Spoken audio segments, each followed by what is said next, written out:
Alphonse Capone, also known as Al Capone or Scarface, is perhaps the most notorious gangster in all of history. He was known for crimes such as bootlegging, illegal gambling, tax evasion, protection rackets, murder, and distribution of illegal products. He was notorious as he was so powerful he was practically above the law. So in this video documentary, we will look at the ruthless life of Al Capone. On the 17th of January, 1899, Alphonse Gabriel Capone was born in Brooklyn in New York. His parents were Italian immigrants, and one of our first looks at Al Capone's life is his certificate of baptism. He was baptized less than a month later, and we can see the name of his parents, Gabriel and Teresa. He was the brother of 8 other siblings, one of which, Vincenzo Capone, who later changed his name to Richard Allen and became the probation agent in Homer, Nebraska. His interest in breaking the rules started at a relatively young age as he caused a lot of trouble. This led to Capone getting expelled at the age of 14 for hitting a female teacher in the face. Eventually, Capone met his mentor and friend Johnny Torrio, and the man who helped Capone get to his notoriety. At the age of 19, on the 4th of December 1918, Capone had a child with his soon-to-be wife, May Coughlin, named Albert Francis Capone. 26 days later, the couple then got married. During this time period, Al Capone at a dance hall insulted a woman inadvertently, and in response, the woman slashed his cheek 3 times, giving him the famous nickname Scarface. Soon later, Johnny Torrio, one of Al Capone's friends, who had moved to Chicago, invited Al to join him with his criminal escapades. This invitation created one of the most notorious criminals in history. In 1919, Al Capone traveled to Chicago under the invitation of Johnny Torrio, and his life changed forever. In his first job, he was a bouncer, and this is where he contracted syphilis. In Chicago, Capone and Torrio ran a beer bootlegging business. But what was bootlegging, and why was it a major crime back then? A group of people named the Prohibitionists campaigned to ban alcohol because they believed it was the cause of society's issues. The protests led to the government banning alcohol in America between 1920 and 1933 because people like Al Capone created an industry of selling alcoholic beverages illegally. Torrio ran his organization and had Capone as his right-hand man, and it was his job to stop disputes between rival gangs. One dispute was with the Northside Gang. You see, the Northside Gang fought for the Chicago outfit. Capone and Torrio's gang wasn't doing enough to stop the Jenner brothers from taking over their territory. Because of this, Torrio arranged the murder of Dean O'Banion, the leader of the Northside Gang, in his flower shop on the 10th of November 1924.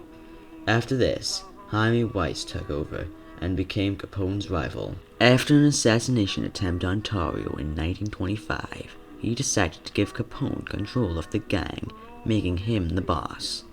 After this, Capone began using bribes, and soon everyone in the city was in his pocket. Due to this, his methods became more and more violent. All of this violence eventually led up to the notorious St. Valentine's Day Massacre of 1929. This happened when Al Capone ordered the killing of Bugs Moran, who was one of the successors of Dean O'Banion. The man sent by Capone dressed up as police, and they pretended to do a raid.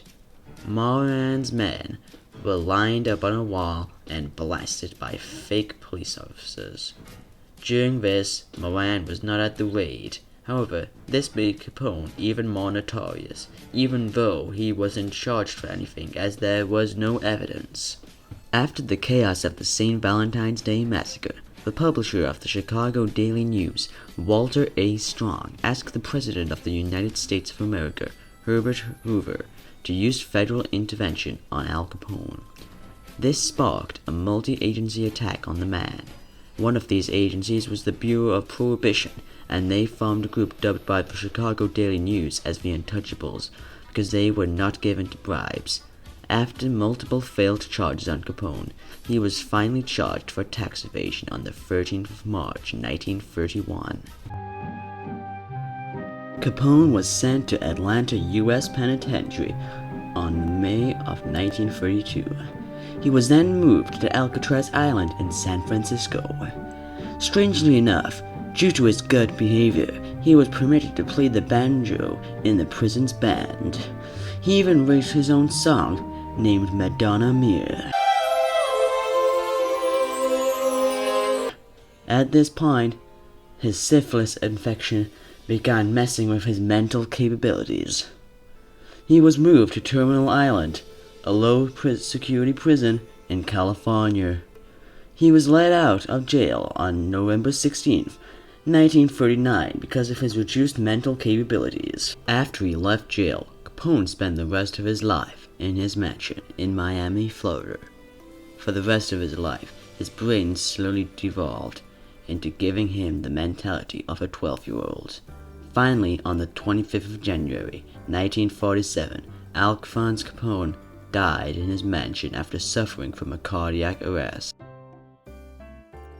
Al Capone is responsible for many things. He is perhaps one of the most influential criminals in all of history, as he made gangsters mainstream, as more people realized that they maybe could have had the same success as Capone. There was also multiple forms of media that have been inspired or have featured a representation of Capone, like movies and books. One positive opinion is from biographer Deirdre Bair. In her book, Al Capone, His Legacy and Legend, she interviewed Capone's surviving family members, and while we all know the man was a crook, they described him as a family man. This combined with his mental impairments paints him in a slightly more positive light. Another opinion is from Jonathan Eig. He thinks that Capone justifies his actions as a way of protecting his family. Overall, Al Capone is one of the most notorious gangsters of all time, and his actions, whether it is his rocky life or massive impact on the world, Al Capone is one of the most notorious gangsters of all time.